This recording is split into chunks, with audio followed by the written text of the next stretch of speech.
بسم اللہ الرحمن الرحیم.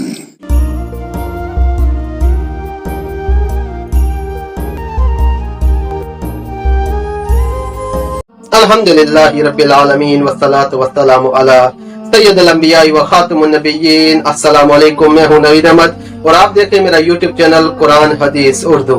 میں نے رسول اللہ صلی اللہ علیہ وآلہ وسلم کو یہ فرماتے ہوئے سنا کہ میں سو رہا تھا، اسی حالت میں مجھے دودھ کا ایک پیالہ دیا گیا. میں نے خوب اچھی طرح پی لیا، حتیٰ کہ میں نے دیکھا کہ تازگی میرے ناخنوں سے نکل رہی ہے. پھر میں نے اپنا بچا ہوا دودھ عمر بن خطاب رضی اللہ تعالیٰ عنہ کو دے دیا. صحابہ کرام علیہم الرضوان نے پوچھا، آپ نے اس کی کیا تعبیر لی؟ آپ صلی اللہ علیہ وآلہ وسلم نے فرمایا، علم. صحیح بخاری حدیث نمبر 82. صلی اللہ علی محمد.